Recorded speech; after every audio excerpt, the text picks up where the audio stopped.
Greetings, Go community. This week we're talking about our gaming sanctuaries and what our dream game rooms would look like if money weren't an object. In news, we discuss some crazy happenings over at Sony, including a remake of The Last of Us. New games discussed include an Oculus Quest game called Swarm that CB calls the perfect VR game. Zack also played the remake of Star Wars Republic Commando, and Tomas stops by to discuss his time with Paradise Lost. Let's get to it. This is The Gaming Outsider. Greetings, programs, and welcome to episode 341 of The Gaming Outsider, a video game podcast with a focus on our incredible community. It's Monday, April 12th. I'm your host, Scott Clark, and joining me, as always, are my friend Zack Parkerson. Well, how do you do, man? I do pretty well. And Chris Berensmeyer. I'm alive. Good to have you back. Yeah, you're barely alive. You had a rough day at work yesterday, it sounded like. Yeah, it was not a fun day. No, I'm glad you're back with us, man. We missed you. We enjoyed having Alyssa, but we did miss you. And speaking of missing you, you've been gone for 2 weeks. So, what games have you been catching up on? Well, I'm still smashing through Story of Seasons. I really like that game, man. Remind me, Story of Seasons. I don't remember. It's the farming game. Yeah, it's the Harvest Moon style game. I've been enjoying the heck out of that one. I'm also trying to find a group to get together so somebody can play What the Dub with me. That's made by the middle finger shooter guys, isn't it? Freedom Finger, Wide Right. Yeah. Explain to people what it is. It looks like a fun party game. Yeah, it's a party game. You play with your cell phone, but you are shown old B-movie clips, and you have to redub one or two of the lines, and then everybody kind of votes on which one is the funniest. So you have to have a microphone to play it? No, just a cell phone. It works just like Jackbox games where you go into you go to a website, enter a room code, everybody types it in, and then it speaks whatever you write in. Is it actual B movies? Yeah, they're actual movies. Okay. So there's that. I've actually been waiting for it. It's really cheap too. It's only like $7.99. Oh, does it play on the screen like your TV, like a Jackbox game does? Just like a Jackbox game. Okay. All right. Okay. So, but yeah, pretty much that, and then doing a lot of really nice game pickups. So, yeah, you posted on social media some finds that you had. Yeah, completed set number 10. All right, so you have 10 complete sets of every game for 10 different consoles. Yep. Wait, what was the 10th console? Sega 32X. Okay. So that counts as a super console in the collector community? Yes, it does, because it's not like you can play the 32X games on a standard Genesis. Like, you actually have to have the one peripheral add-on /system. I'm not trying to tear you down. I just didn't know. Yeah. I don't want to diminish your accomplishment. I just didn't know if that counted as a separate console. It's even more bizarre for that console too, because 5 of the games, not only do you have to have the 32X, but you also have the Sega CD as well. Wow. What was it? If I am allowed to ask, what's the most expensive 32X game you have? Spider-Man Web of Fire. Oh man, that's right. Yeah, I got to play that game finally because of you. Yeah, it's not a great game, but oh no, not at all. No. But I'm so happy I was grinning ear to ear while I was playing it.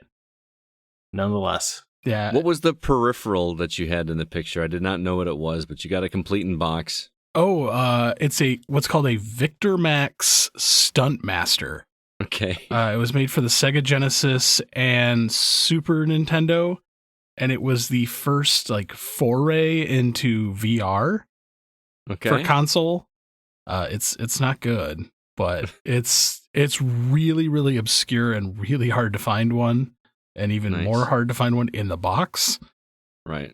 And I just happened to be at the right place at the right time.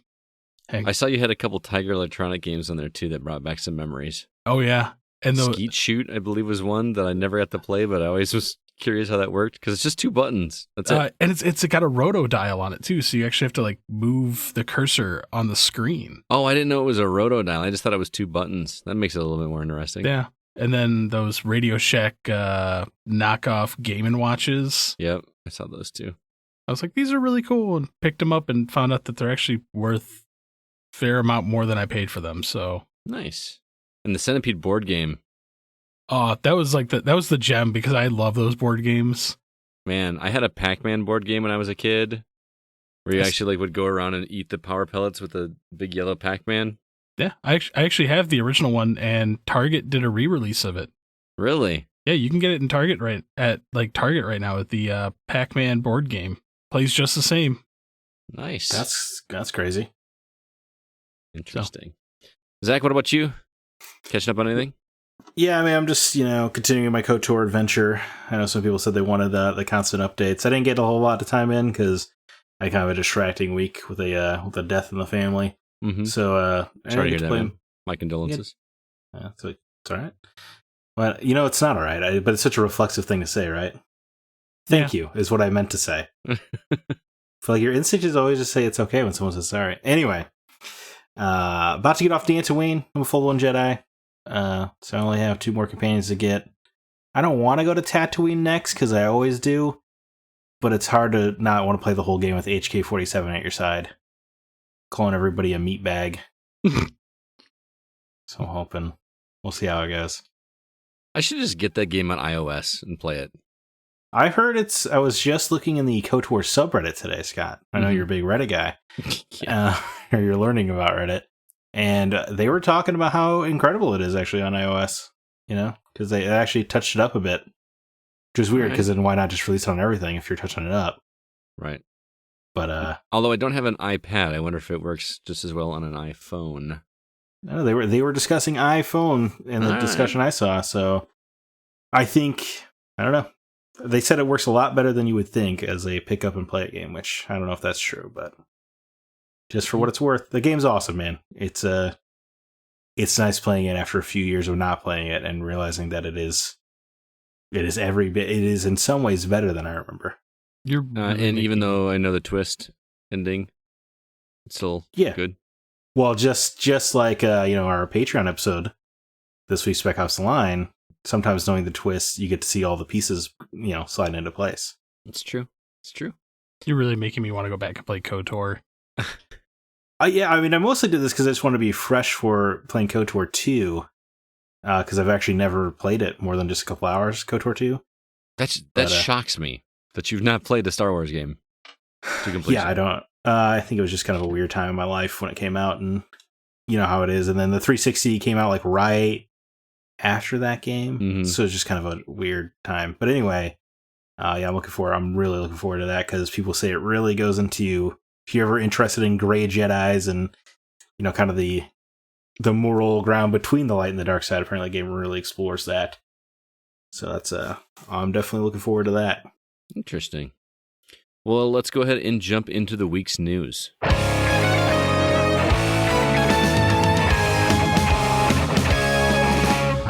Got some new trailers that dropped this week. First one was kind of a surprise, Pac-Man 99, which is available right now on Nintendo Switch for Nintendo Online members.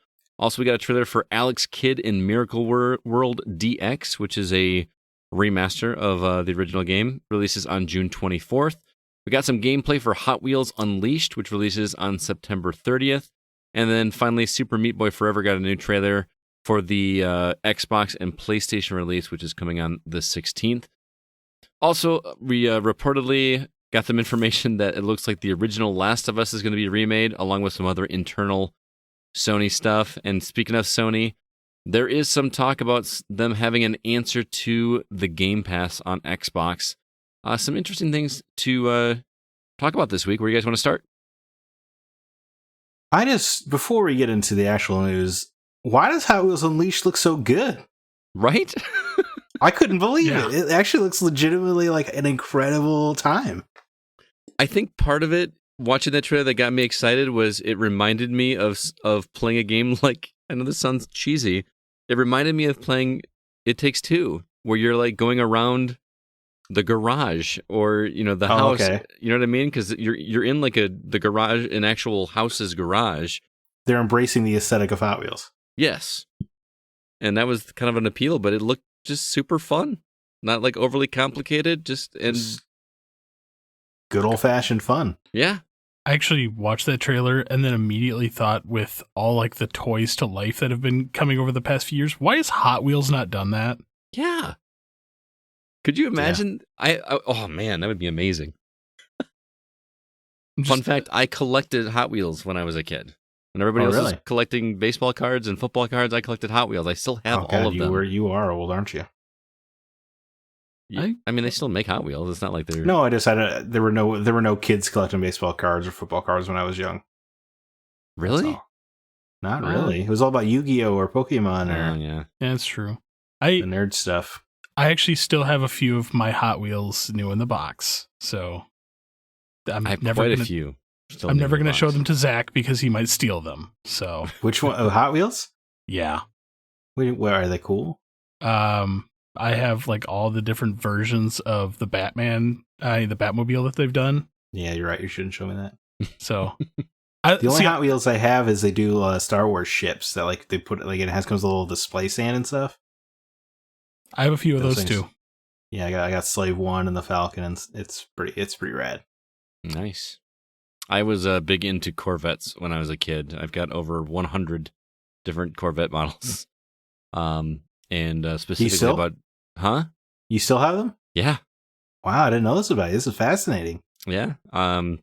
Specifically, the 1963 split window Corvette Stingray was my absolute favorite, and I've got about 15 or 20 of just that year. And one of them is like not real gold, but it's like gold plated. It looks really, really cool. They're not in the container or anything, are they? Those aren't. No, unfortunately. That was before I knew what I was doing. But I got some things, still unwrapped or unopened. I collected all of the ones they released at McDonald's. Like those are still in the original packaging. So I feel like my opinion, you're just transforming before my eyes. Who you are?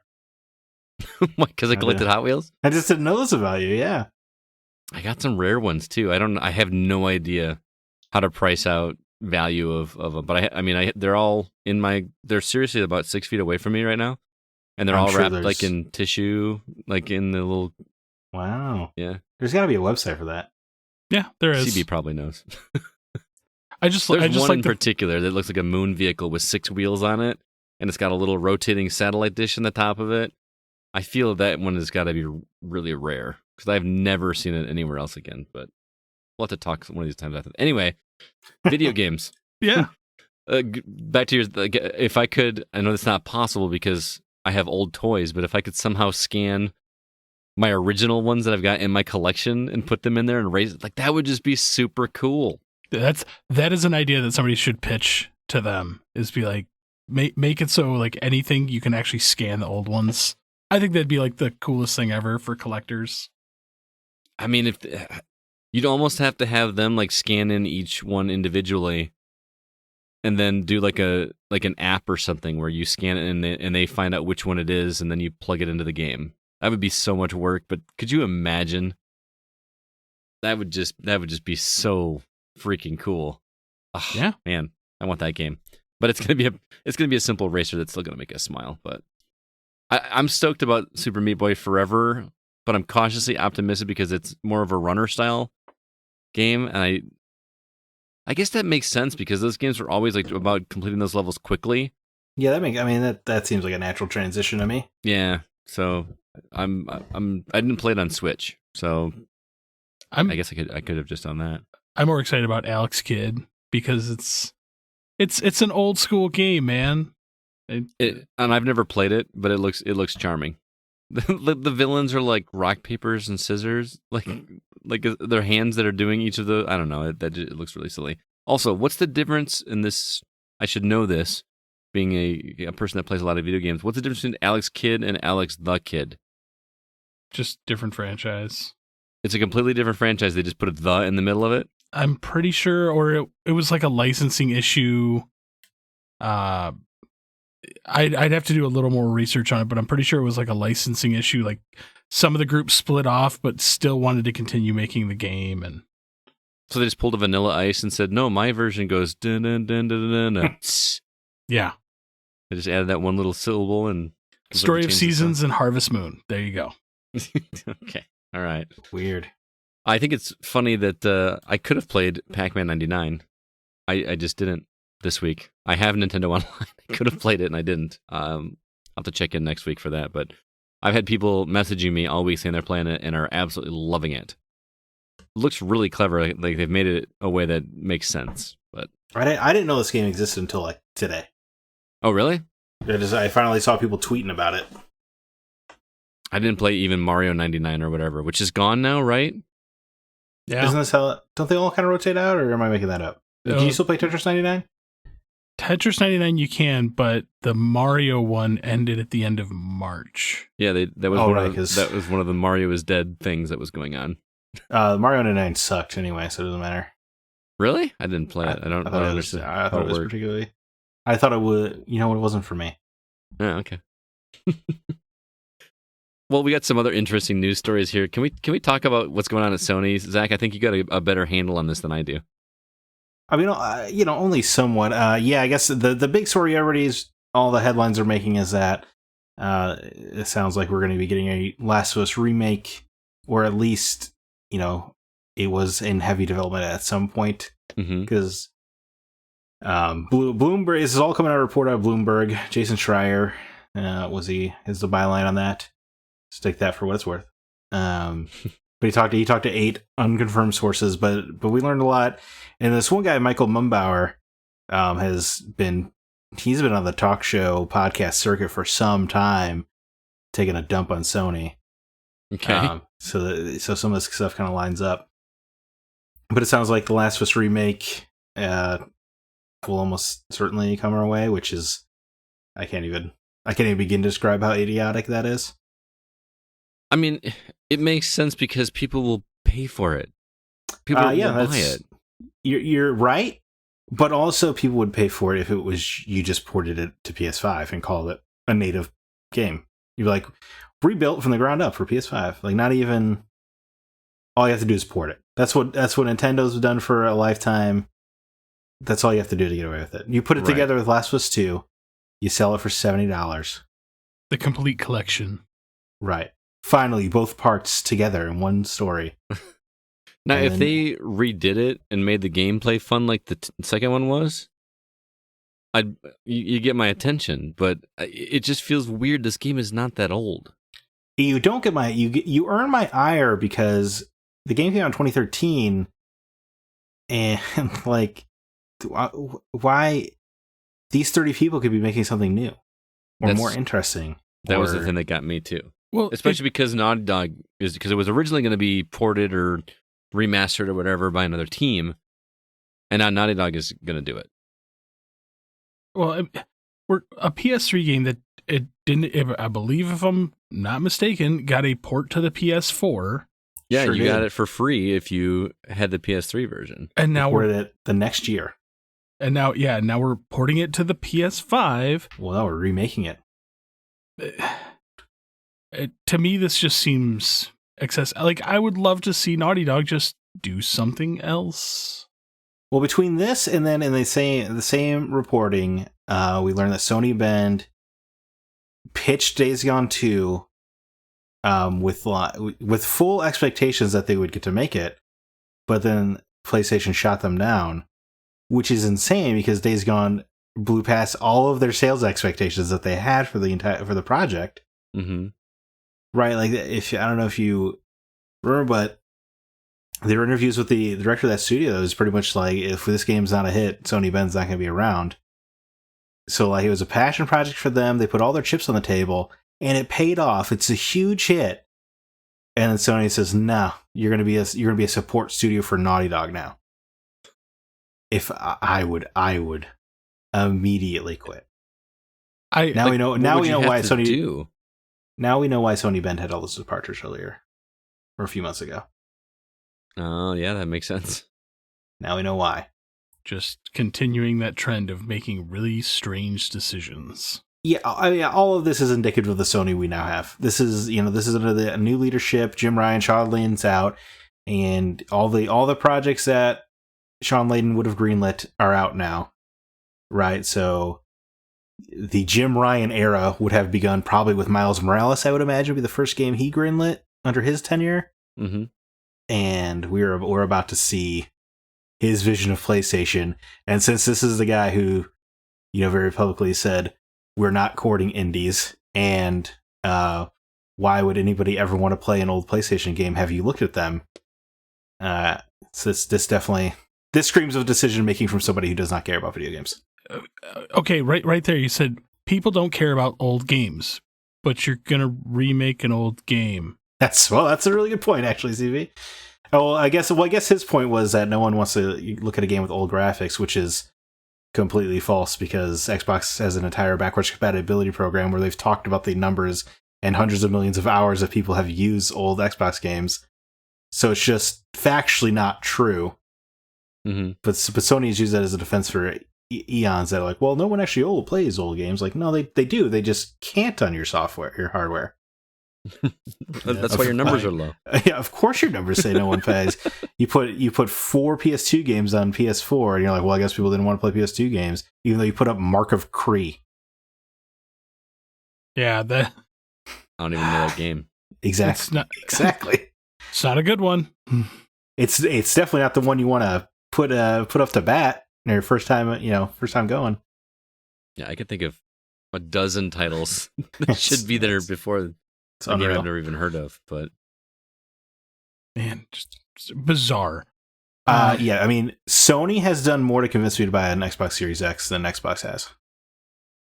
that's interesting. Like, this is not the company it was last generation. Right. And it happens every time. Every freaking time. Whoever's on top gets arrogant and cocky and stupid, makes weird, bizarre decisions that don't make any sense. And then the other company gets to rise, and then the guys who were on top are like, well, how's this happening? Yeah.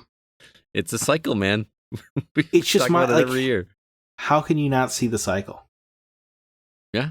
How dense do you have to be like, well, yeah, I know what's happened in the past, but don't know what happened to us. Anyway, we don't need indies on PS5. Like, what? What is wrong with you? Yeah. Well, speaking of weird Sony decisions, I'm actually curious to see how this one's going to play out, though, with them supposedly making a answer to Game Pass. And again, this isn't anything that's been confirmed. This is an offhand comment that somebody made, but yeah, go ahead. So apparently Jim Ryan, not overly beloved at the moment. He says some boneheaded things out loud. He's really the Don Matrick of PlayStation. That's what I was thinking. Well, okay, fair enough. David Jaffe recently said on his YouTube channel that the truth about what Jaffe, definitely, yeah, David Jaffe, creator of Twisted Metal and God of War. Okay, fair enough. There you go. I made a mistake. Leave me alone. The Absolute truth about legend, David Jaffe. Jerk. Again, man, I've had 4 hours of sleep. Leave me alone. All right. I'm sorry. I'll take it easy on you. He said the truth about what's coming and what their counterpunch to Game Pass. There's lots of rumors flying about it. I'm kind of curious about this because I was talking with Scout about this before the show on Twitter. Like a lot of Sony fanboys are just lighting them up over the MLB The Show coming free to Game Pass after being.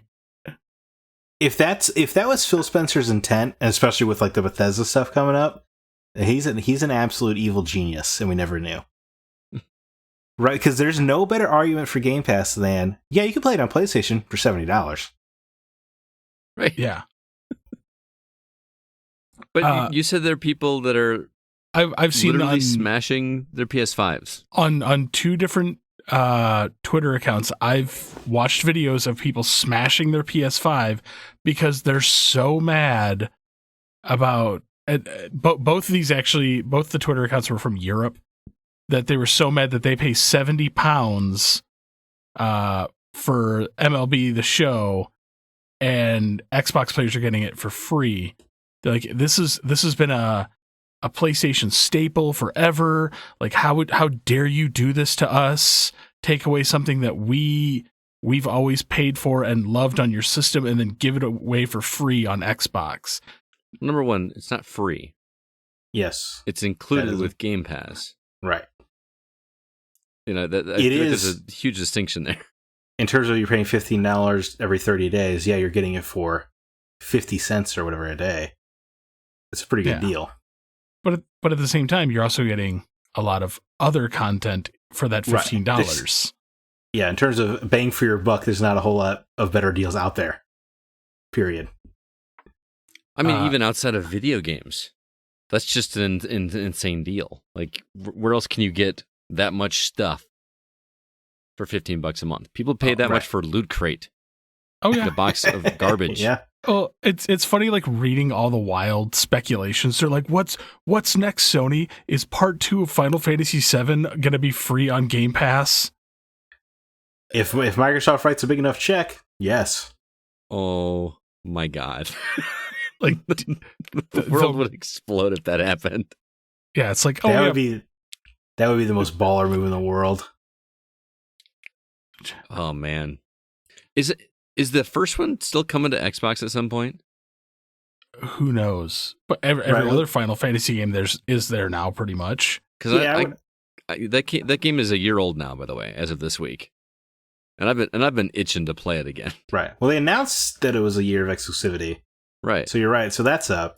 But I guess if you're Square Enix, you want to do this PS5, the next gen version first with the DLC, and then probably worry about the Series X after that. Right, that makes sense. Or they drop the same day, and Microsoft's just like free on Game Pass. Yeah, one of them's on Game Pass.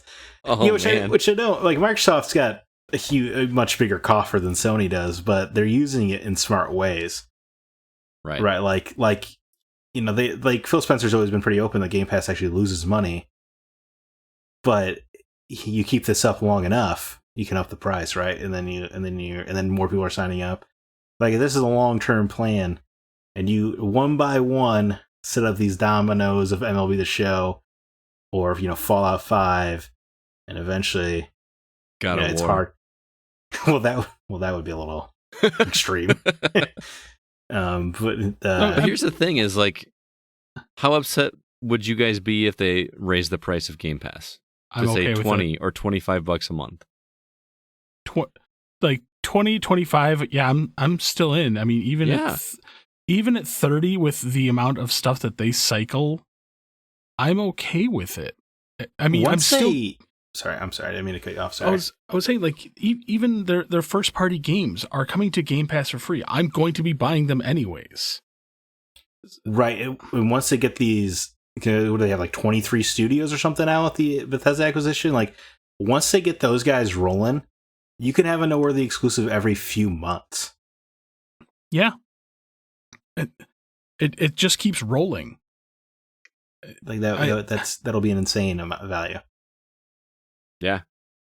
I can't get over it. But even if it was $30 a month, but you get Fallout 5, like it's a pretty good deal, Right. And Fallout 5. And for a lot of players that haven't played a lot of these games, I was scrolling through Game Pass earlier today. They have the original Final Fantasy 7, 8, 9, 12, all the Yakuza games. There is so much content right there between those, and that's 10 games, and there's still 200 more. There's a sale going on Xbox right now, and I saw that Titanfall 2 was on sale for $2.99 on Xbox Live, and I was like, hey, I played that on disc, back when it came out. Man, I haven't played that in a while. It'd be good just to own that game. And then right under it says also available on Game Pass, and I'm like, I don't need to own that game. You're right. Or all the Fallout talk we've had the past few weeks, and I've been watching a lot of YouTube comment or videos about like New Vegas. So I was like, how much does that cost in the store? They're like, nothing, man. It's in your Game Pass. Right. Like, what a beautiful thing. Not only is it your Game Pass, but the DLC's half off. So seriously, if I weren't doing this show, I would probably just live off of Game Pass for a while. Yeah. Like, I mean, I would never get caught up on it. I would always have something to play. It's more economical. And, every once in a while when there's something new out there that I have to play, like if a new Dead Space dropped or something. NHL 21 just came out on it, today? Right. Yeah. It's mind-boggling. Yeah. So, which brings us back to the story that PlayStation does need to have an answer to, because PS Now is not it. No, and remember when they came out the first time they announced like, oh, these first party games were going to be on there, like God of War was going to be on there, and well, that's great, but those are old games now. You've got to have some brand new stuff. Well, right where they announce Avengers is coming. Yeah, but first of all, only the PS4 version, only until September, and you can only stream it. You can't download to your hard drive. So that's not an answer.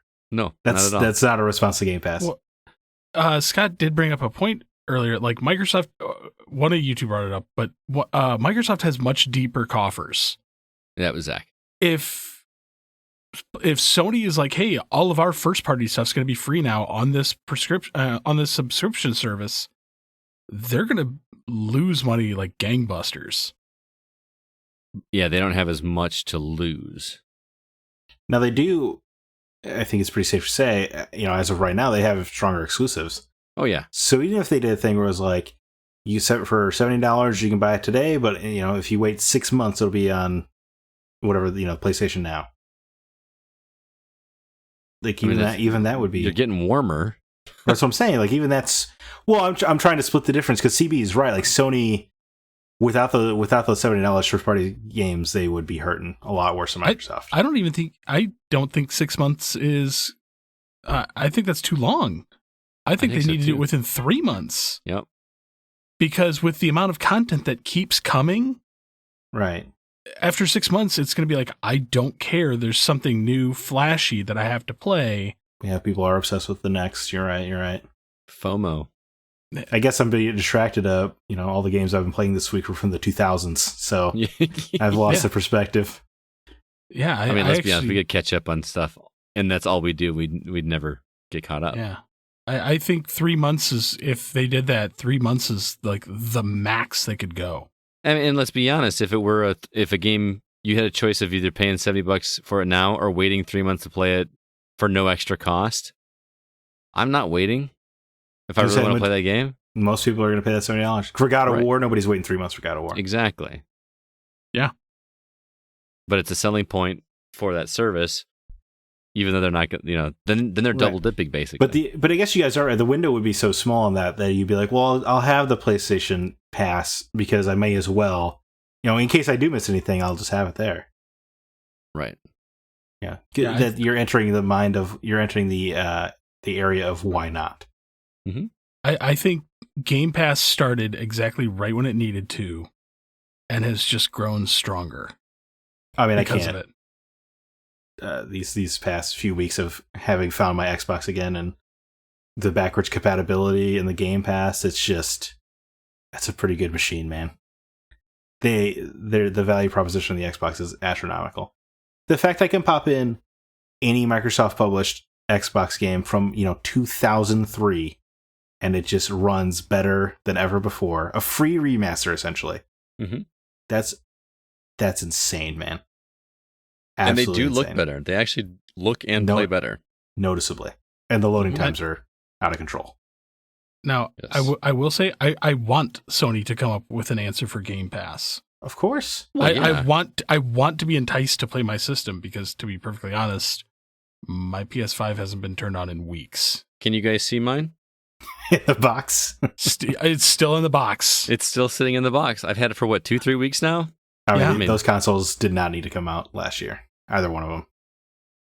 Yeah. Even my Series X, like the UI is literally exactly the same thing as the Xbox One. Yeah. I mean, yes, it runs smoother and better and all that kind of stuff, but I would have been just fine with my Xbox One X. Yeah.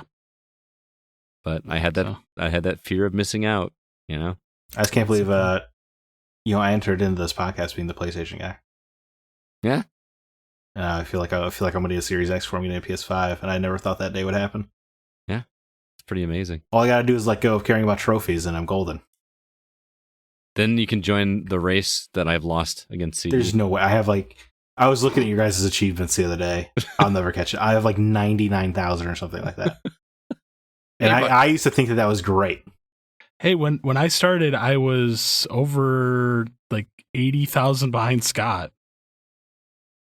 And then then he works like 3 days a week. Right. And it's a lost cause. You know, saving lives or whatever, but screw him. Well, let's go ahead and move on. I want to mention very quickly our Patreon. Again, if you'd like to help us pay for the show, donate some dollars over there, you can do so over at patreon.com/thegocast. We do offer some bonus episodes for those contributing at least the $3 level. A couple episodes if you donate at the $5 level. And we actually just recorded earlier today an episode on, it was like a legacy episode on the game Spec Ops: The Line, which is a game from back in, man, you're going to have to help me with the year, 2012? 2012, and the three of us went back and replayed that and sat down and talked about it. I'm telling you guys, if you have not played that game, first off, make that happen. Make that happen. And then after you do play it and find out why you should have played it, come back and hear us talk about it over on Patreon. It was a fun discussion for sure. Again, if you'd like to check that out as well as our other episodes, the address is patreon.com/thegocast. Let's go ahead now and jump into the new games.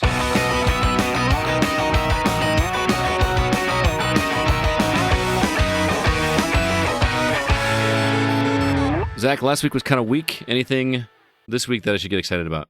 I wish. Poison Control comes to PS4 and Switch April 13th. I remember that game looking kind of interesting, but I already forgot what the trailer looked like, so I guess it didn't look that interesting. I actually watched it as well, and yeah, did no clue. It was very Japanese. Oh, yes, okay. Yeah, this game did look weird. And then Ashwalker's A Survival Journey. You'll never guess, a survival game. Going to PC April 14th.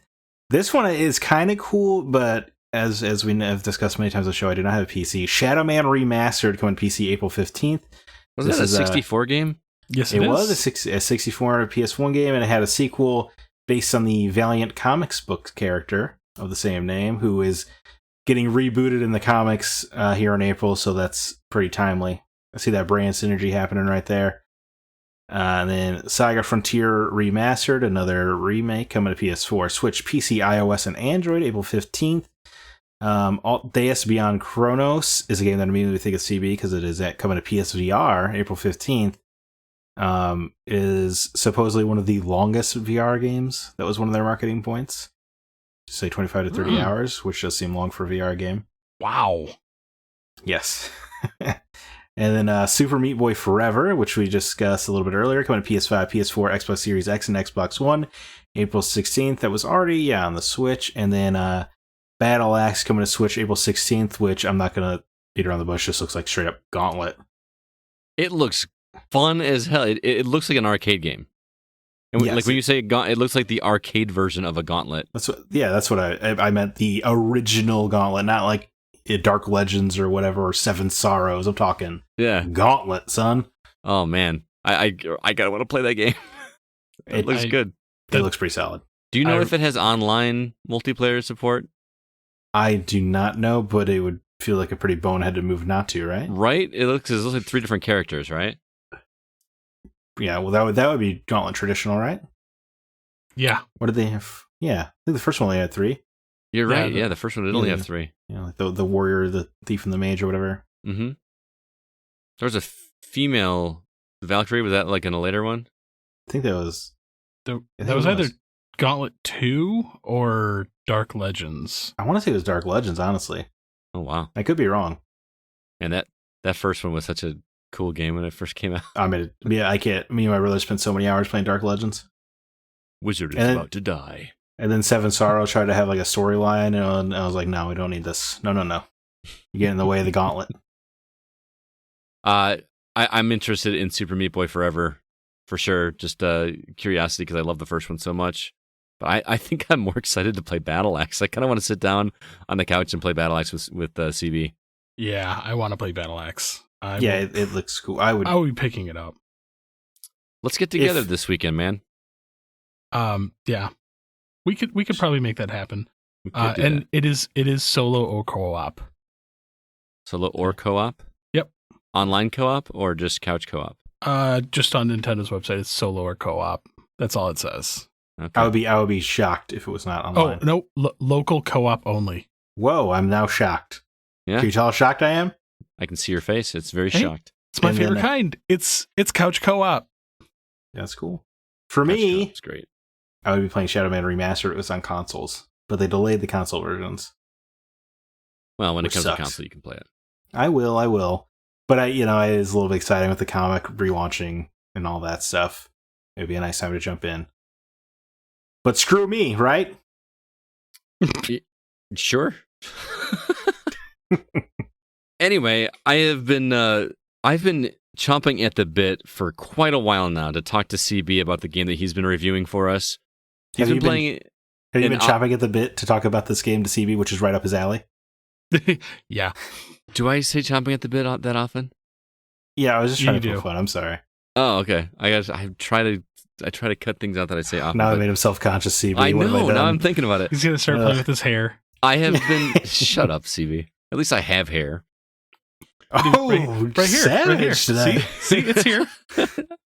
What have I started? Anyway, video games, guys. We love video games, remember? And each other. I have been very excited to hear CB talk about this game called Swarm, which he's been playing on Oculus Rift because I saw this trailer. I'm sorry, Oculus Quest, not Oculus Rift, Oculus Quest. I saw this trailer several weeks ago, and I think, Zach, you and I both had the same reaction while watching it. Before it popped up on the marquee, it was, oh, Spider-Man with guns. That's what this game looks like. And then they actually emblazoned it across the screen. Spider-Man with guns. CB, can you confirm, is this Spider-Man with guns? I'm going to get this out of the way right now. Okay. It is. Yeah. Okay. Second off, I love this game so much. I cannot stop playing it. Okay, so you gotta explain, because of people that haven't seen the trailer, which you can see the trailer in the show notes, by the way, but how does it work? You are essentially put in a small arena that has platforms everywhere. You're given guns in both hands, and essentially like a grappling hook is how it works. But you have to grab the platforms and launch yourself into the air, and robots fly at you and you shoot them. Okay. But they shoot at you as well, right? Some of them shoot at you, some of them run at you, some of them hit you with chainsaws, some of them come at you and explode. The best way I can describe this is take an arena, make it a bullet hell, give you guns, and an arcade score counter. Okay. So for those of you that know me, this is my perfect game. So this is a score grab game more than a complete the level. It's both. How long you can last getting killed type of situation? So each level, so it's broken down into chapters. There's 5 levels and then a boss fight. Okay. Each of the levels is checklisty. So it has options. Look at you trying to entice me. Yeah, he's selling you. Dude, I'm going to sell you on this game. Trust me. Each level has checklists, and you can get up to 3 stars per level.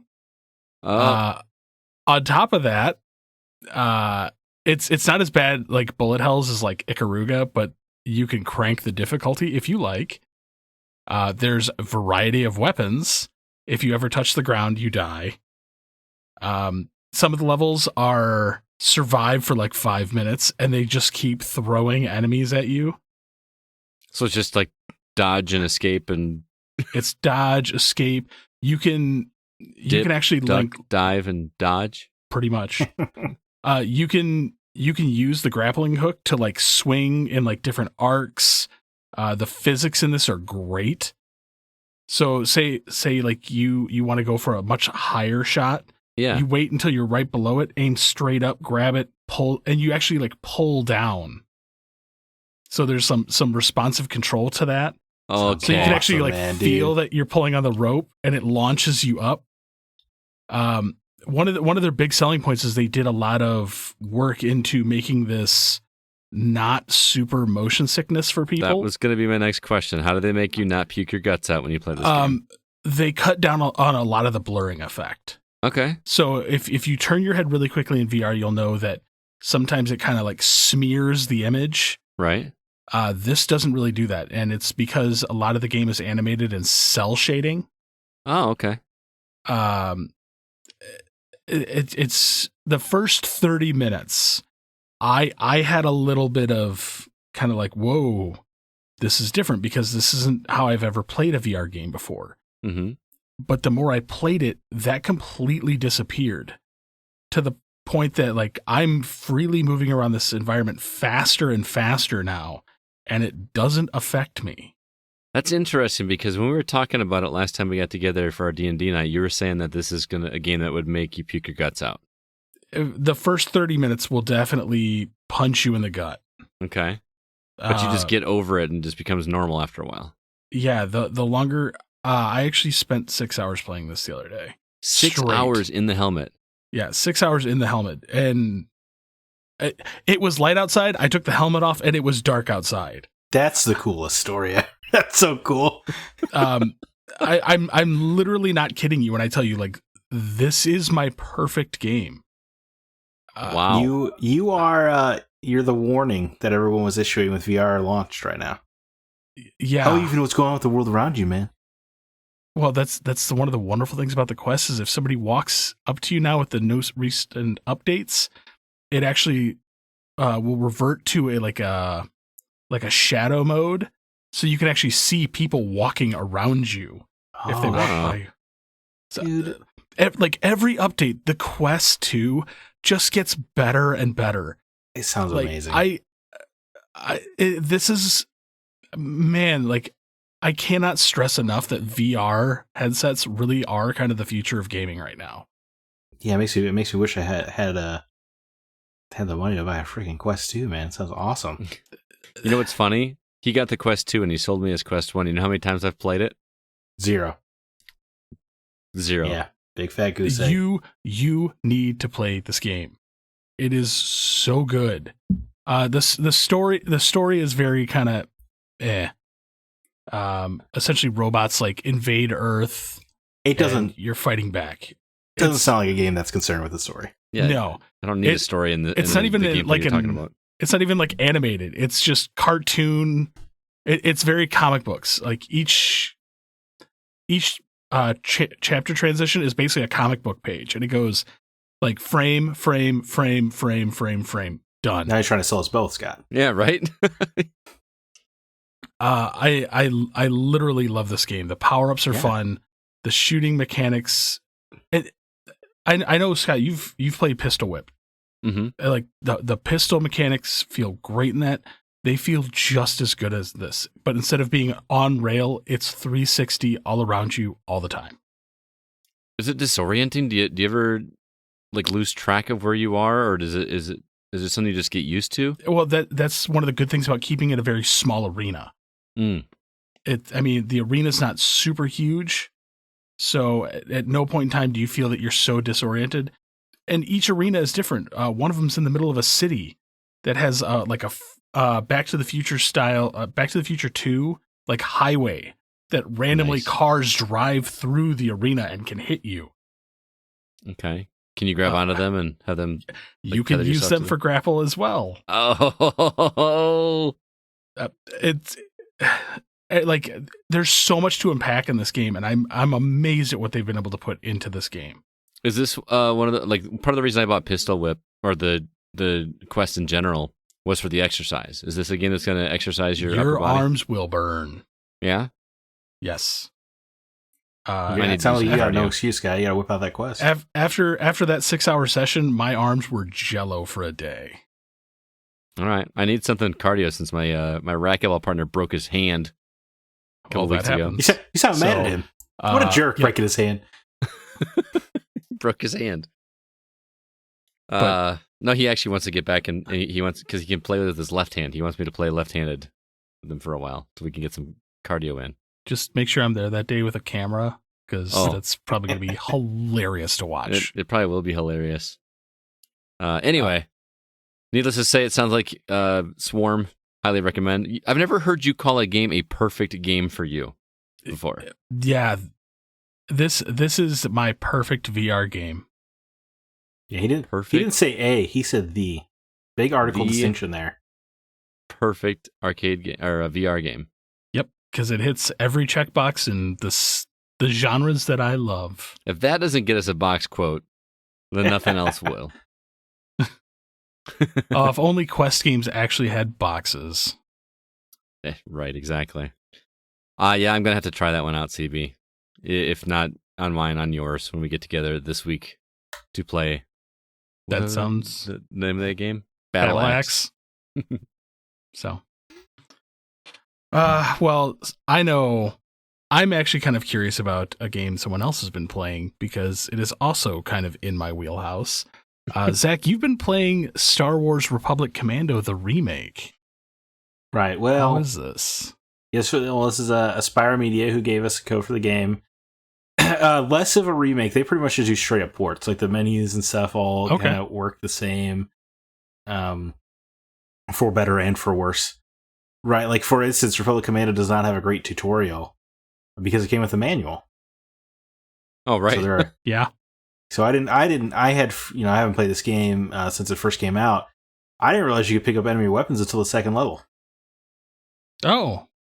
And the levels are hours long. So I didn't realize you could pick up enemy weapons until hours in the game, which was a little bit embarrassing. But anyway, Republic Commando is a Star Wars game where you're boots on the ground, right? As a clone trooper, you're an elite commando. Your character is voiced by Tamura Morrison, which is nice.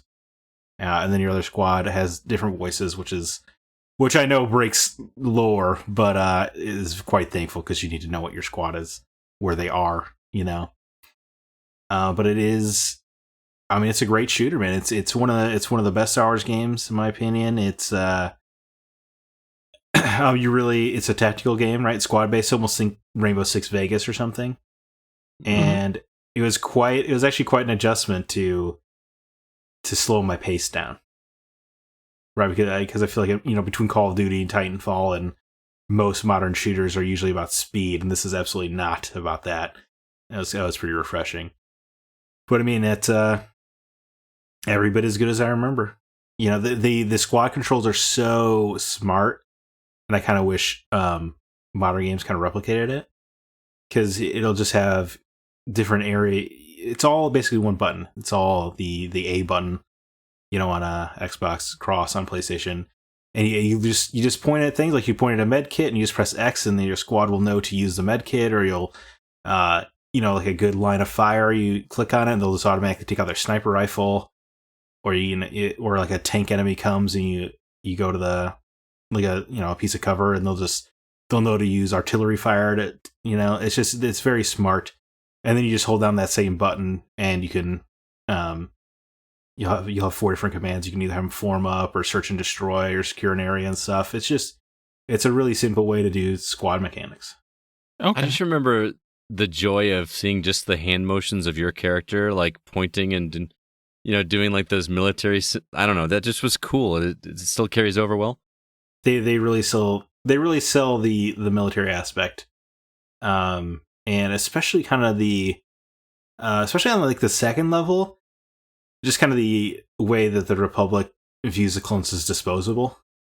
Ah, okay. And it hits a little closer to home when you care about them because they're your squad. Mm-hmm. Do you know what I mean? Like, it's cool. And I know some Jedi actually cared about their clones or whatever, but most didn't, right? It is kind of cool because, like, what an interesting pitch for a game this must have been. Like, we're going to make a Star Wars game without Jedi. Right. Yeah. And without bounty hunters or any of the, the typical stuff. Especially when this game originally came out, too, because everybody was like gung-ho Jedi at the time. Well, this came out around Attack of the Clones, didn't it? Yeah. This came out after... It came out in 2005, but after Revenge of the Sith. Oh, okay. So it's interesting that they, set a game during the conflict. Right. At that time. It's just... Yeah, it's cool. And even having played it before, like, it's just... It's all the more impressive now that I'm a little bit older, and I can kind of understand the themes they're going for, because they really are kind of trying to show the costs of war to infantry people. which is something you don't see a lot of in Star Wars because it's all about the hero moments and stuff. That sounds super interesting. Does it make you want another game in this vein, like another? Oh, it makes me devastated that the sequel Imperial Commando got canceled early into development because it was supposed to be you playing the same squad post Order 66. Oh, that sounds pretty awesome. Yeah, they eventually turned it into a novel, but yeah, it's just not the same, you know? Video games are... It just would have been cool to see. So should long history of canceled Star Wars games. So I this is a game I always regret not finishing. I played it a bit when it originally released, and I enjoyed it, just never got through it. Should I go? I should go back and revisit it? Yeah, I mean, it's... the port, right? It's not like a Spyro the Dragon or anything like that, right? It's not a one-to-one remake or anything, but it is kind of like the Xbox backwards compatibility program where it feels touched up in smart ways, and it's just... And they added trophies, of course, which is pretty great. And yeah, I was actually... you will soon not care about. Right. You will like achievement points. Yes, Jedi mind tricked me out of liking trophies. Yeah. I was actually going to ask, like, with the graphics, like, how it does seem to be cleaned up. Is it like the Pod Racer, where it seems like it was, like, a little cleaned up? Yeah, I mean, it's the same studio. Okay. Yeah, I think they're just knocking out Star Wars games one at a time, which is fine by me. Yeah, they also did Bounty Hunter not that long ago, too. Right. They did they did Bounty Hunter, Jedi Academy, Jedi Knight 2, Jedi Outcast, and Jedi Starfighter. Oh, they also did Racer's Revenge, but nobody cares about that game. Now they could do KOTOR. Yeah, I think that's where the rumor was saying. Is that when they were talking about that KOTOR remake, was it like late last year? All signs were pointing to Aspire doing it. That would make the most sense. Obviously, this is their passion over there, it seems. But yeah, that's another game where you don't even have to remake. Like, you just bring it as it was to modern consoles, and everyone will be pleased as punch. So, would you recommend? Oh, yeah, highly recommend. I mean, it's $15, and it's one of the best Star Wars games, and it's one of my favorite shooters. So yeah, I think it's highly recommended. If not for anything else, you get to hear Tamora Morrison talk a bunch, and he's awesome. He is awesome. He's got... What is that? His accent is so great. I don't know what that is.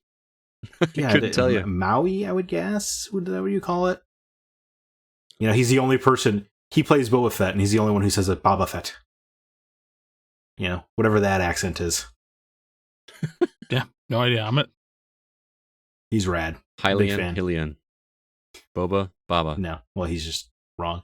Yeah, no, I highly recommend Republic Commando. I do think it holds up. I think it's honestly a little bit refreshing, compared to the shooters we're playing. Harder than I remember, which is cool as well. That's cool. That intrigues me.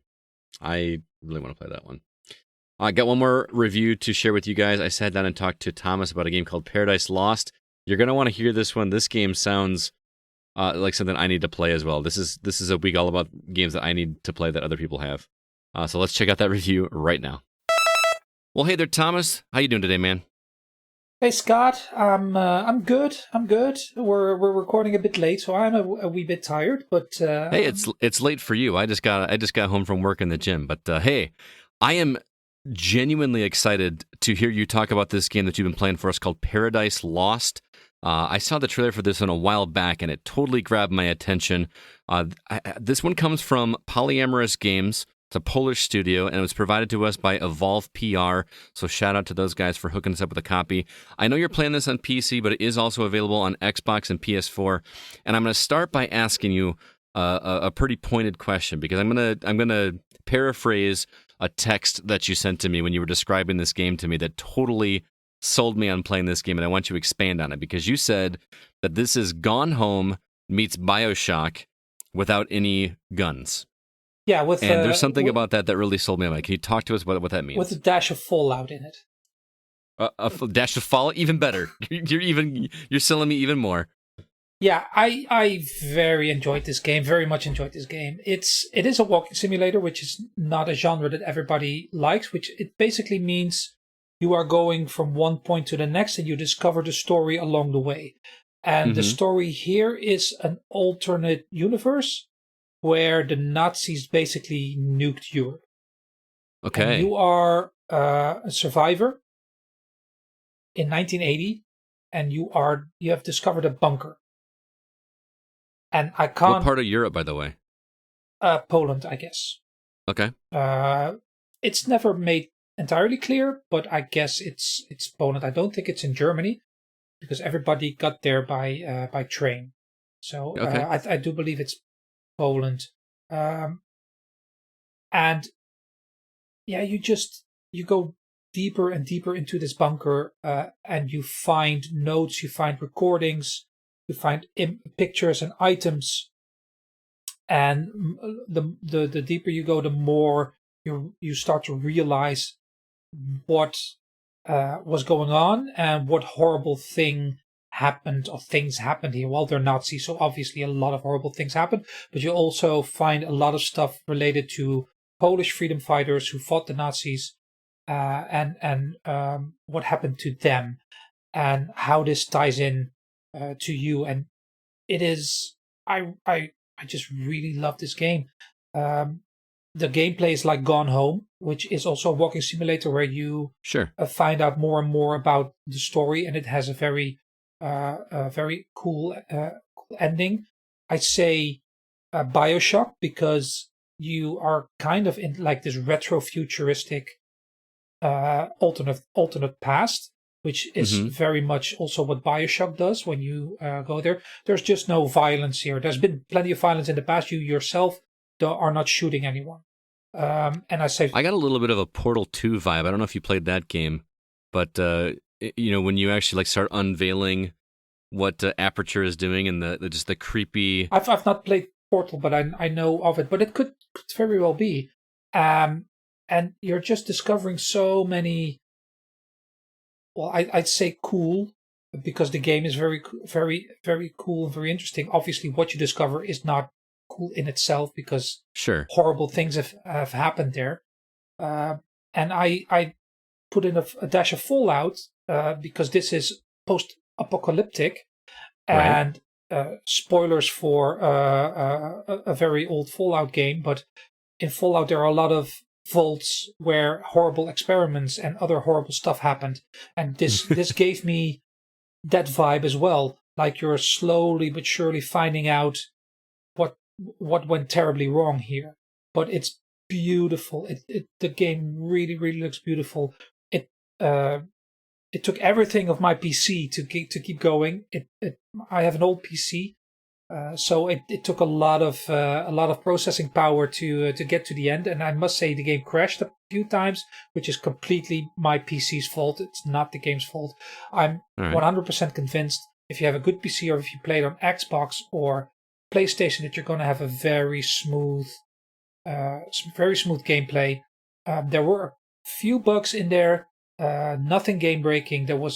For instance, there was one room where a desk was missing, but there were items floating in the air. Okay, it can happen. The game was just out. They'll probably fix it. There was one part where a recording was completely in Polish, where I don't think it was supposed to be completely in Polish. Where I think that somehow the game got the wrong translation, because the game is translated in multiple languages, and it's very good. Very well translated. It's completely voice acted. And yeah, it's done very well. You can choose whatever language you want to play it in, and discover this story, what they themselves call discover the lost story on Earth. And there are some choices. There are no puzzles in there. Oh, really? As in, you don't have to combine stuff, or it's mostly like you go there, you flip a switch, you pick up an object and you put it in a computer, and then you can see there's nothing that you need to worry about logic, puzzles, or anything. It is a very so it's linear purely just an experience. Hmm? Yeah, Yeah, that sounds good. So, needless to say, it sounds like you recommend Paradise Lost for people to check out. I very, very much recommend it. I enjoyed it a lot, and I think that people who enjoy these type of games, who enjoy a good story, who enjoy surprises, who enjoy alternate history kind of things, will find a lot to like here. A lot. Sounds good. Again, that is Paradise Lost from Polyamorous Games. Thomas, thanks so much for checking that one out. I am very intrigued on playing that one. That sounds like a game I would enjoy very much. I think so too, yeah. It took me about 6.5 hours to finish.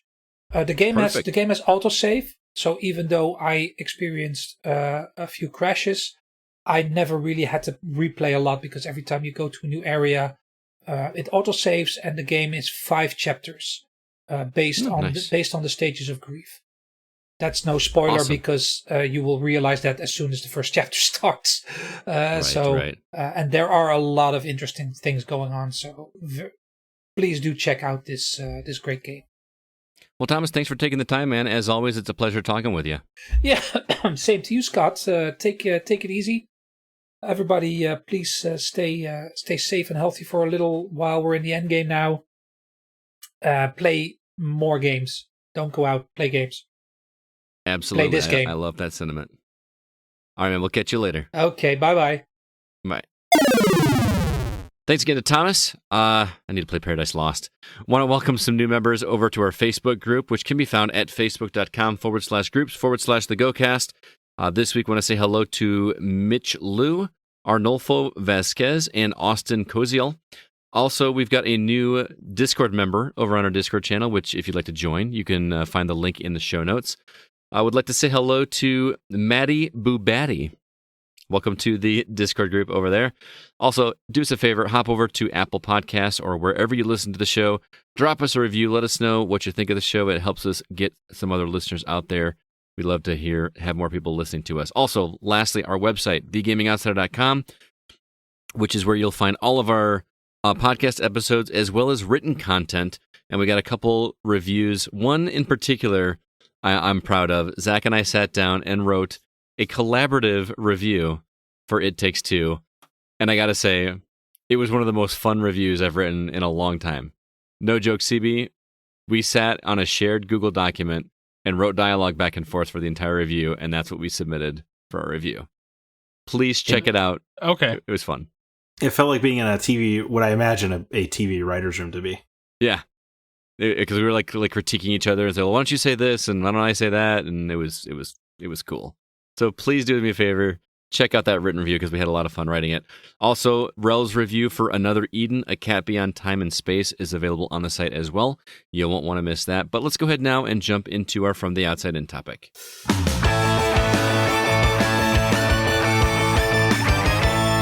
This week I wanted to talk about our gaming spaces. You call it a game room, a man cave, a she shed, whatever name you give it. We asked our community to tell us about where they game as well as what their dream game room would look like. So let's start with you guys first. Why don't you describe to the listeners what your gaming area looks like right now? Now, I've seen CBs, so I know, but I want you to be able to describe it to our listeners. Is it full of your physical collection of games or other collectibles? Do you have posters? What does this area where you play games look like?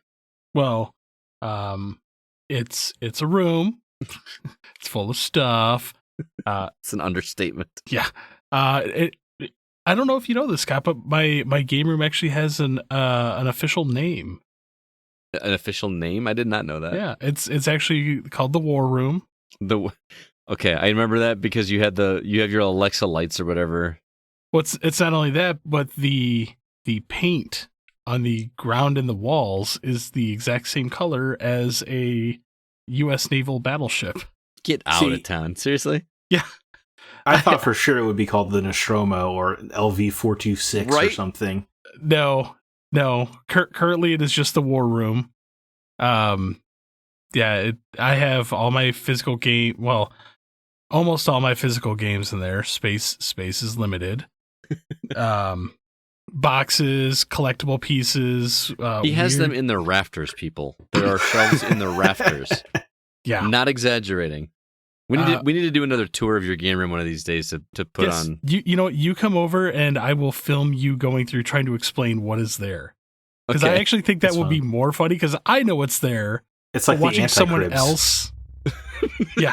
but like watching someone else experience my game room is something that I love to do because they're like, oh man, I remember this. Which is why I have my passion project of eventually I want to open a playable museum.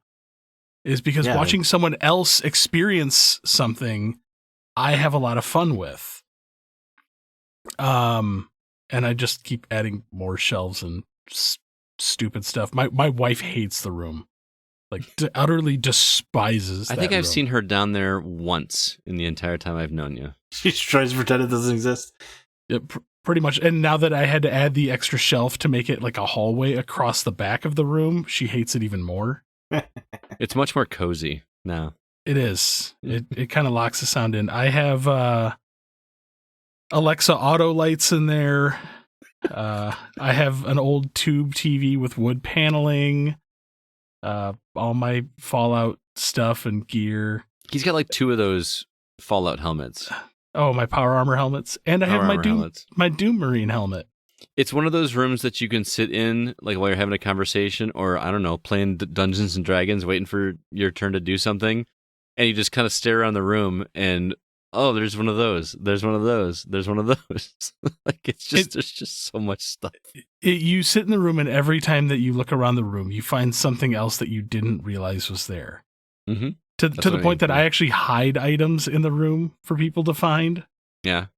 So I have fun with that. I've added a few new ones for the next time you're down there, Scott. So, all right. I have a listener comment that I want to talk about because the moment I saw this, I love that other people posted their collections pictures in the Facebook group. Jim Petronella. This is mine currently. Beautiful setup, by the way. My dream would to have nearly all 30 consoles hooked up and playable. Hard to do, by the way. It is. I remember I had a Switch when I was younger that had like 6. I think it had a little button that you would press and it would make that one active, and I had them all labeled with like a label maker. Oh yeah. But doing 30 is tough. Well, maybe he'll just buy 30 TVs. Yeah, there you go. Good. For now, I have a handful, the N64, Retron 5, PS2, 3, 4, Switch, Xbox One, and Wii down there. The Wii U is upstairs. That's because I play nearly everything on those and emulate the rest. Currently, it's set up so anything that's HDMI playable is on the main monitor, the top TV, or the side TV. The composite and component go to the right TV until I get an upscaler. What I hate is that Jim here wrote Xbox and then the numeral 1, so I don't know if it's the original Xbox or if it's the Xbox One. See, whenever I write Xbox OG. That's good, OG Xbox. I don't hate Jim for the comment. I hate Microsoft for making this confusing. Yes. Right. Well, I mean, they didn't call it the Xbox One. They just called it the Xbox. And then the Xbox 360. And then the Xbox One. Should just call it 720. Yeah, I completely agree. But yeah, if any of the listeners ever want to experience my game room, to live in the Rockford area, contact me. Because I don't mind having people over. It's a fun experience. You heard it for your first. CB wants strangers in his house. Yeah. It's okay, just be aware you're probably going to be on camera at some point. So, true story. Zach, what about you? Well, I'll lead here with a comment from Sean Coates. Since I live in a one-bedroom apartment, my living room is where most of my game collection is displayed. When you enter my place, you're immediately greeted with hundreds of games and movies. Also, our dining nook is where my retro consoles are set up. I call it my retro corner. Then in our bedroom is where I have an Xbox 360 hooked up, mostly being used as a glorified Roku these days. My girlfriend and I are actually planning on moving into a 2-bedroom place before the year ends. At that point, everything I mentioned will all go into that second bedroom. Due to my ideal setup where money is no object, my dream man cave would still be to have occupy a bedroom or garage, since basements are very uncommon here in California. Has something to do with the state's building codes relating to earthquakes. Well, it's good. I'm happy I got some building code information as well. But, that's pretty I like the idea of you just walk in, you see all the games. That's how it is. My living room is just media shelves of video games. You know, I think I have one shelf of movies, but then 3 or 4 of video games, which I know is not nearly as impressive as CB over here. But I do have a lot of comics and Star Wars stuff. So for whatever that's worth. That brings up an interesting point. Yeah. Shelves. Tell me I'm not the only one that believes this, but finding the right shelves is like the most annoying thing in the world. Well, because games are all shaped differently up until like, the PS2 era when they started doing like making them like DVD size cases, but then PS3 made them smaller again, and the Xbox One is thinner, and yeah, you're right. The Switch is especially annoying because it doesn't extend as far into the bookshelf as other ones, so you have to like line it up with the outside. Very frustrating. Mm-hmm. Or put some kind of spacer behind that, but then trying to get one the right size is just My OCD hates Switch and like certain other ones because the spines, they're never uniform. Oh yeah, really? Like some are like left center type, some are center type.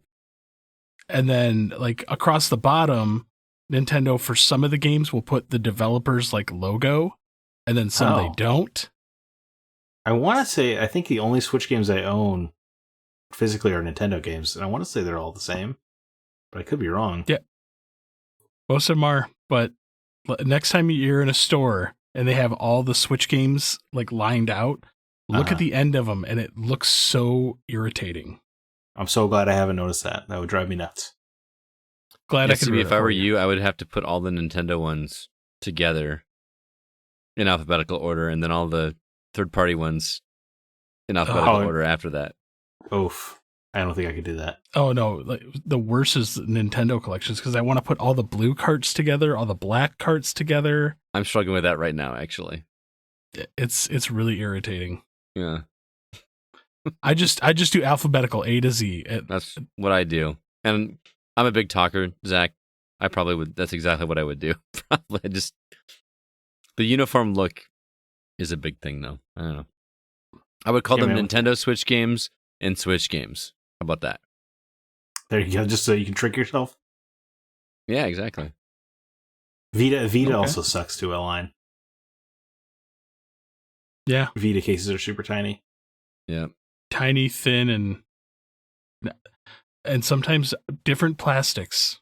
Like sometimes they just stick out. Man, real first world problems we got here, guys. Dude, my OCD hates my game room. My game room is not anywhere near the powerhouse that CB's is. His is staggering. I will say that my collection is actually in a separate room from where I game. But I am pretty proud of my gaming area. CB, obviously, you've been down there. The place where my TV installed right now used to be a fireplace. There was a functional fireplace in the wall, which my father-in-law and I took out and designed an entertainment center to built into the wall. Zach, you've never been here, have you? Just for our first in-person meeting years and years ago. For the Go meeting, sorry. I thought that was at Chad's house. Oh, really? You're totally right. Yes. Yeah. So you've never been. Is this the same house you've always lived in? For 13 years. I was trying to remember. Did you used to host like a poker games in the basement? We did. That was at we did poker games here. We did poker games at the old apartment as well, too. So. Okay. Well, I don't know which one, but I went to one of them once.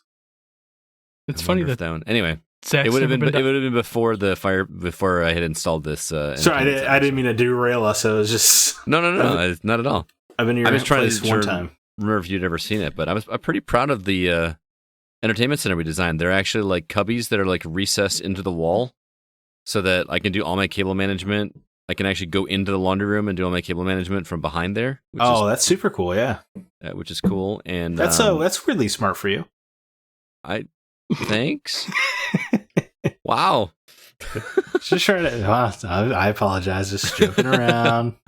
No, but I actually built in the center of it. I actually installed I bought a Blu-ray or DVD rack, and I took it apart and built shelves in there where I could install those into it so that the DVDs would fit on there, or video games would fit on there. Yeah, that's really so cool. that's in the middle. There's a spot. There's even in recessed shelves right below the TV for a speaker and for PlayStation camera or Kinect camera, whichever I had at the time.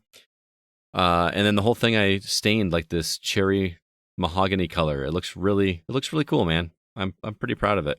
It's a rich mahogany. And I got lots of leather-bound books on the shelf right next to it as well. Merlin also probably comes over on occasion. Anyway, the room itself, I've got some posters. You guys can probably see them behind me right now. I've got a set of 3 posters that are all in the form of Tron, but they're one of them is Samus, one of them is Link, and one of them is Mega Man. But they're all doing the Tron pose. I love those posters.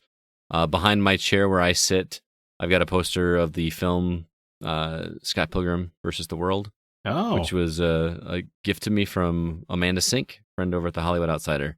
She actually got that for me at the movie theater.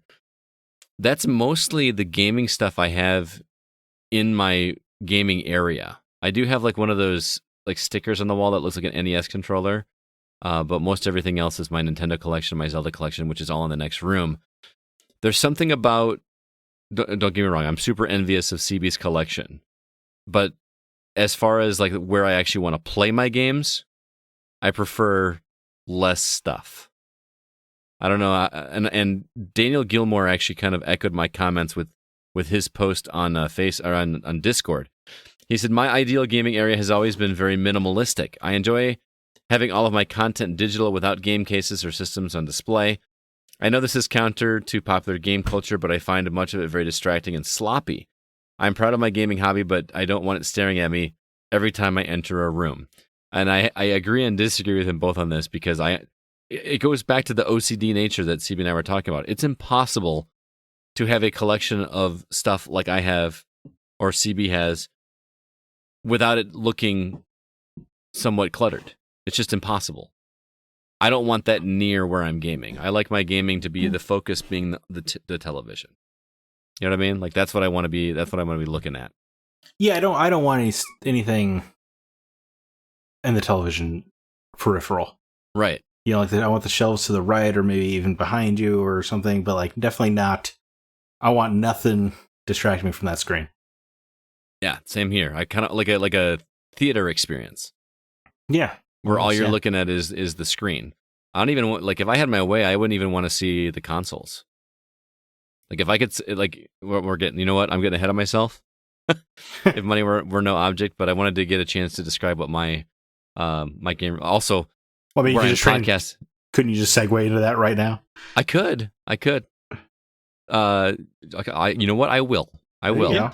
So my ideal game room is what Zack is talking about, a very theater-esque experience where I'm in a reclined, comfortable chair. There's 2 of them in case I got a buddy over that wants to game with me, and there's basically nothing in there but ambient light. I want the light right where the game is, but I want a second room where I keep all the collections. So if I want to swap out a physical game, I have to physically get up, go to another room to the game collection, and find it. Oh my god, sounds miserable. No, because I don't want any of that stuff there. It sounds. But I would want some arcade cabinets as well too, and pinball machines. I want those in a corner of my game room, behind the couch areas where I'm at. I don't know. I even want stuff I want a dartboard, an electronic dartboard, pool table, all that stuff. I'm probably gonna come with more ideas as we keep talking, but yeah, if money were no object, I would have 2 separate rooms. One for my theater area for playing the game, one to store all my stuff, and 3 rooms. Second room to store all my stuff, and a third room that's basically an arcade with all the arcade cabinets, pinball machines, pool tables, dartboard, all that stuff, with plenty of room for everything to be used all at the same time if enough people are over. So, not much, just about enough. $50,000, something like that. How about you, Zach? Well, I mean, if money weren't an object, then yeah, I guess it would definitely be a basement. That would be the gaming sanctuary. I know that. And I've always, I want the TV uncluttered or whatever. But my uncle growing up, his basement was a remarkably astute replica of the Mos Eisley Cantina. Oh. And so I've always wanted the basement nerd area, and that's where his nerdery occurred, was in the basement. So I've always wanted to kind of borrow that idea and have a theme of some kind to the basement. And I mean, I pretty much just want to steal the Mos Eisley Cantina because that sounds awesome. But I guess I haven't fully decided what the theme would be. But I would want it to be something cool like that. That theme song gets old really quick, by the way. Well, he didn't play the music; it just looked like the cantina. But that would be cool, if like along the walls or where all the gaming, the games are and stuff like that. But you just like walk down there and you immediately, like, nerds know they just stepped into some kind of, some world almost. Mm-hmm. Like I think it'd be cool to, a Star Wars theme or Oa would be cool, but I don't know how you would do that. The Green Lantern homeworld would be kind of a fun thing to try to replicate. Lots of rocks and lighting. Yes, a lot of ambient green lights. I just think it'd be really cool. But I think the Mos Eisley Cantina would be fun because everybody would know immediately what it is. Mm-hmm. I think that'd be really. I don't cool. think I've ever seen anybody do that. It was pretty rad. Yeah. Yeah. Does it still exist? I want to say they moved. And if you're listening, Uncle Jeff, I do still have your copy of Star Wars Droids. I'll get it back to you any day now. I've only been borrowing it for 20 years. So I mean that would probably be something like that. I mean, nice. I like physical games, so all that stuff would be displayed, but it would be cool to have, that kind of like dedicated little nerd thing. That sounds really awesome, man. CB, how about you? You've got pretty much your dream already. No, actually, I absolutely despise my game room. Really? The only reason it's set up that way is because someone makes me confine it to one room. Mm-hmm. Oh, I see. I actually have a multi-phase dream for when I get a bigger house with a larger basement, because I actually don't like having all the games around where I play. Okay. I actually want to do 3 rooms. I want like a museum. Well, kind of, but if for my own private collection, I want it completely different. I want all the games and all that like stored in one room, but I want it designed almost like an old vintage Blockbuster. Oh, that'd be cool. Okay. So I want all the shelves lined out like that, like have sections. So you actually have everything facing frontwards instead of like spined? Well, it can still be spined, but like, oh, here's the NES section and it's all done on like racks like that. But then on one wall, I want all the consoles, but I want them all facing like into that room. So you can see all the consoles, but I want them all hooked up to the wall of the room behind it. So I could have them all hooked up to the TV that's going to be on the opposite wall. Scott, you know I have an obsession with a certain 80s movie. Obsession with lots of 80s movies. Yeah, but there's one in particular that I made you watch at my house in 3D. Oh, yeah, Top Gun. I want the briefing room done as my game room. The briefing room.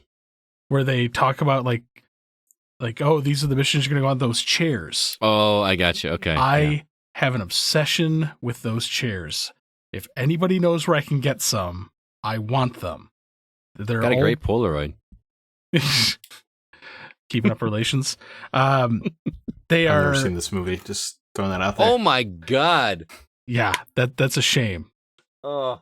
So essentially they're brown leather chairs with like the flip up desks that come out of them. Mm-hmm.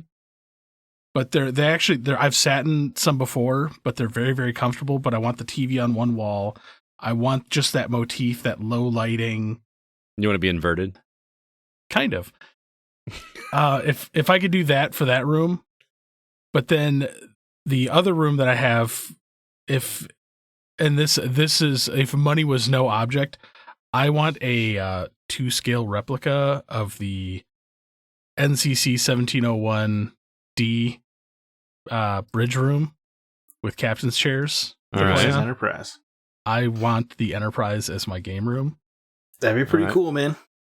Because then I'd have the chair and like have the flip ups. I could have all the controls for the lights, the TV built into the chair. No, what are you talking about? You need like voice activated computer. Well, I mean, I've already started that process. I know how to do some of the programming for Alexa. But like just having everything else there, like having like the flip like channels or anything like that. I love that chair. I want to find one of those too. But then I could have like my friends for like couch co-op, like have my chair, Riker's chair, and whoever else was third in command at the time. Data? Data was usually in one of the navigation chairs. Mm-hmm. It was usually Counselor Troy. So yeah, I'm a big Star Trek nerd. I know. So I'm learning. Zack's getting there. I'll get there. So yeah, I gotta watch more. But even have the turbo lift doors to come into the room. So well, yeah, money's they no make object. the same Why not? noise. Oh yeah, that'd be cool. It's got to make that noise though. I don't think I'm just gonna do Jabba's palace and then just have like a bunch of life-size statues of the characters, and then but the TV descends from the ceiling, so that it's not obvious at first. You sit in the throne that Bib's in at the end of Mandalorian. As long as that whole platform like moves, that'd be cool, man. You got a Rancor pit like in the floor. I was gonna say, maybe there's a switch on the floor, and if you step on it, it makes a Rancor scream. Oh, dude, cool. you could put like a grate and have like a TV down there.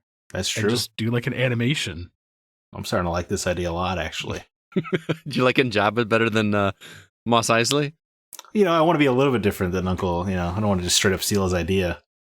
But it would you would immediately know what you just walked into. Well, especially because you have to descend those creepy stairs to get into the Jabba's palace anyway. Mm-hmm. So I could just, that's the stairs upstairs. I'm starting to get a little excited about this idea. I think I can tell you are. Yeah. It'd be fairly easy to do. Just buy a lot of foam and cut it. It's a pretty open space. So here's what we do. We win the lottery. Right. The three of us all buy huge houses all right next to each other. Okay. You've got your Jabba's palace. You've got your Enterprise. And I'll just have a regular old movie theater style in mind. There you go. I mean, a movie theater would be cool. Yeah. Rules are though, if you come to the Enterprise, you got to put on the uniform. Oh, as long as I don't have to wear the red one. 100%. I'll wear any. I'll be the red shirt. That's fine. I'll take that chance. I'm the plucky comic relief. That's a Galaxy reference for those paying attention. Zach, have you seen Galaxy Quest? Yes. Great movie. Okay. I bet the jokes would land a lot harder now, though. Having seen Star Trek. By Grabthar's hammer. Probably. Yeah. It would be so funny. You are our last hope. Anyway, that was a fun topic. Thanks, you guys, for sharing. I can't wait for us to win the lottery. For me, it was transformative. Now I know what I'm going to do. Yeah. Yeah. You just kind of changed as it went. That was awesome. Now you got to draw it up. Yeah, dude. Sounds rad. Stay tuned to our social media platforms for next week's topic. We will try to get that posted by Friday or Saturday. We'd love to hear the comments from you guys and hear your feedback. But that is going to do it for this episode of The Gaming Outsider. Zach, before we get out of here, do you have any parting words for the listeners? Nothing. I mean, the Invincible show is really good. I don't know if I talked about that last week. It's gotten really good. Okay. So no, I guess I wrote really nothing, man. All right. Read more, everybody. Books are great. I finished the second Game of Thrones book. Oh, really? The second one? Yeah. I didn't know you finished the first. Yeah. You're tearing through these things. Yeah, I took a break. I'm listening to a Neil Gaiman book right now, and then I'm going to go back to book 3. Which Neil Gaiman book? The Graveyard Book. Oh, I don't know. Is the Song of Ice and Fire starting to diverge pretty wildly? The first one was almost identical to the original show. Right, I've heard that. The second one was some things were changed, some significant things, but it's still a lot of the same dialogue. A lot of the exact same stuff happened. It didn't diverge nearly as much as I expected it to. I'm interested. That's kind of the fun experiment I'm doing by reading them and seeing how they diverge. But it's not major. Like one of the big things was in the second book that I thought was weird was in the book when Arya's up in Harrenhal. She is not Tywin's cupbearer. She is Roose Bolton's cupbearer.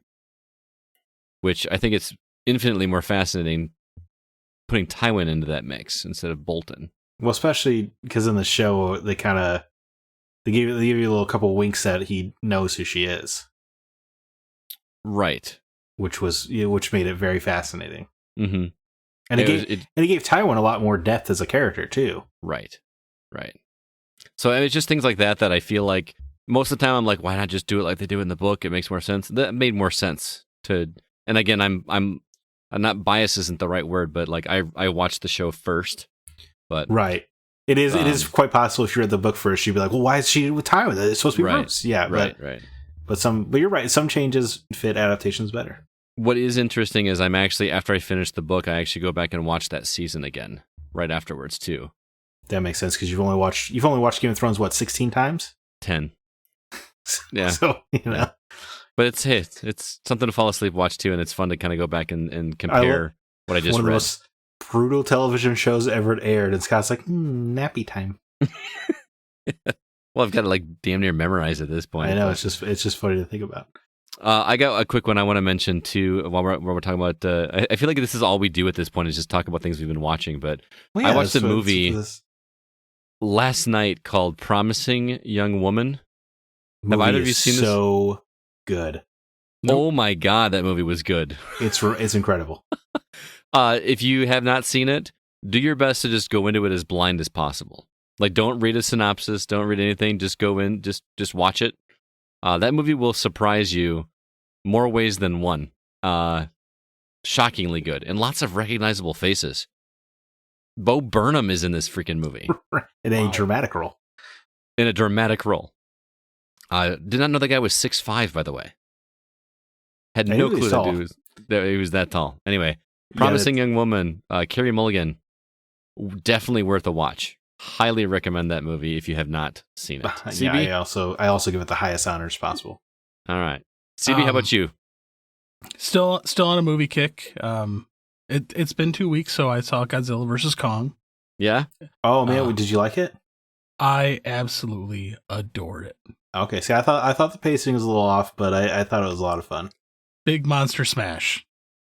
And in my mind, the proper monster wins.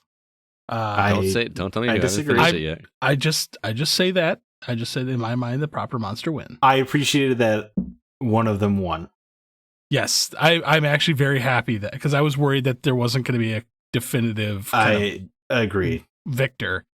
But aside from that, I have one recommendation and one promise to make. I finally sat down and watched Whiplash. Oh. Which, by the way, that moved into like my top 20 favorite films of all time. Dude, I told you that movie is outstanding. That movie is amazing. All right, yeah. I'll watch it. And I have a copy of Chicago now. Yes. Yes. So I'm going to finally sit down and watch it. Oh, yeah. So report back. I can't wait to hear what you think of that. I don't know if you'll like that one as much as Whiplash, but that movie's fun. God, it's fun Whiplash in a different was way. So good, though. Yeah. Wow, like J.K. Simmons. I have such respect for that man. He's got range. Is an a-hole. Like, yes, but it takes a really good actor to pull that role off. Yeah. Especially somebody who's so often the comedy guy or the comic relief, you know? Like whether it's J.K. or as J. Jonah Jameson or in Korra, you know, Tenzin's kind of a funny dude. It's just, yeah, good for him. Or Lady Killers. The hell is that? Remember that movie? Oh yeah, No. Lady Killers with Tom Hanks. Tom Hanks. Yeah, that was a weird and movie. Marlon Wayans. Tom Hanks, J.K. Simmons, and Marlon Wayans. Yes, and it's a remake of an old movie, but it's bizarre. What an ensemble. Bizarre, but there's one line in that movie that makes me crack up laughing. I'll tell you about it when we're off air. Lady Killers. But aside from that, I also restarted my Marvel Unlimited subscription. Yeah, you did. For one comic, and it's not even on there. So, what but was the I'm going to comic? read Alien. Oh, yeah. Well, the new comics don't go on there until 3 months. Yeah, but The King in Black is on there. Yeah, King in Black's great. So I'm going to start reading that. There's a lot of issues in that King in Black. All right. Well, thank you so much, everybody, for listening. I want to remind you that The Gaming Outsider is produced by Nate Lucas, and all the music you hear is written and performed by Grant Henry of Stemage and Metroid Metal. His website, again, is stemagemusic.com, STEMAGE music.com. Please be sure to email us if you have any questions or concerns. Our address is feedback@thegamingoutsider.com. Until next week, I'm Scott Clark with Zack Parkerson and Chris Behrensmeyer, and we are The Gaming Outsider. And remember, there's no such thing as a bad game, just games that aren't for you.